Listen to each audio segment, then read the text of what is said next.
Thank you, Mr Deputy President. I have spoken many times in this chamber over the last few years about the harm of problem gambling. Last week we saw the release of the Bergen report, which was the result of an 18-month inquiry into gambling giant Crown Resorts and commissioned by the New South Wales Independent Gaming and Liquor Authority. I think it's a great credit to our state that our authority decided to examine the issues around Crown Resorts, which became evident from the Victorian activities, whilst Victoria and West Australia have turned a blind eye. Among the matters the report recommended was the issue of the prepaid gaming cards, which could help combat problem gambling, which is what I'm concerned about, but also, importantly now, money laundering.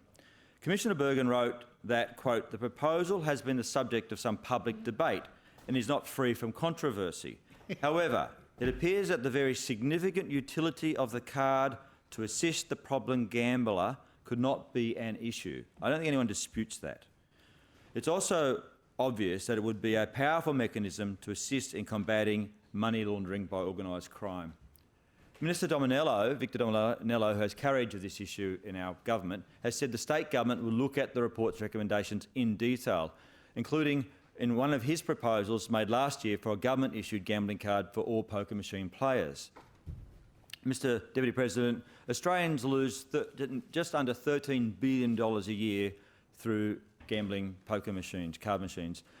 In New South Wales, it's estimated 50,000 people have a direct gambling addiction, a gambling problem, and the multiplier is about 5 times that are directly impacted by that person's gambling addiction. So we're talking about 250,000, 300,000 people in this state directly impacted by problematic gambling.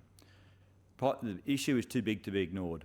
New South Wales Government has committed to implementing the following gambling harm minimisation measures: improving exclusion schemes, which are inadequate at the moment, including the rollout of third-party exclusions and forfeiture of prizes for the excluded patron; reducing gaming machine cash inputs, reducing that figure from $7,500 per machine to $5,000, and continuing to roll out venue-based voluntary pre-commitment. Venues will be provided with guidance about what steps they can take, including using new and existing technologies, such as facial recognition technology, which is in use at the casino. The government is also considering requiring all gaming machines to be fitted with a card reader and a New South Wales gaming machine card to be issued to individuals. It's pretty much like the Opal card, which will need to be loaded up from your bank account. In this way, excluded persons could not use a gaming machine. Whilst self-exclusion schemes are available, it's often easy for excluded gamblers to access venues. The 2019 New South Wales Gambling Survey found 2% of New South Wales gamblers tried to exclude themselves from gambling venues, largely without success, through a formal self-exclusion process within the venues in the previous 12 months. Of these gamblers, of the 2%, 34% of those who were self-excluded from just one venue and 35% self-excluded from 3 or more venues, and 92% of excluded persons who attempted to re-enter these venues got back in. 92% got back in. The system's failing. The passive approach to gambling problem in clubs and pubs is failing. ABC did a behind-the-scenes report on this, taking an excluded gambler, a self-excluded gambler to venues where he had excluded, and he got into them all. Under the proposed reforms, clubs and hotels would need to actively identify and assist gaming machine players who display problematic gambling behaviour. Very much like people who drink alcohol and have a problem with drinking, and the pubs and clubs have to be proactive in that, instead of at the moment, only needing to provide support when someone comes up and asks for it.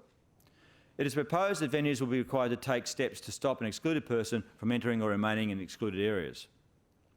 Not only would a gaming card be helpful for problem gamblers, it would also allow authorities to better track the source of money being gambled and avoid cash being laundered through poker machines, either in casinos or in pubs or in clubs. The New South Wales Government estimates 20% of money put through poker machines in New South Wales, I say poker machines, I mean card machines, and it relates to organised crime, 20% organised crime. The organised crime includes, but is not limited to, drugs, weapons and human trafficking. In the words of Minister Dominello, whilst cash remains in poker machines, so will organised crime. The COVID pandemic shows that businesses can adapt to changes in technology and in regards to contact tracing QR codes. Why can't they do the same with the technology around gambling card?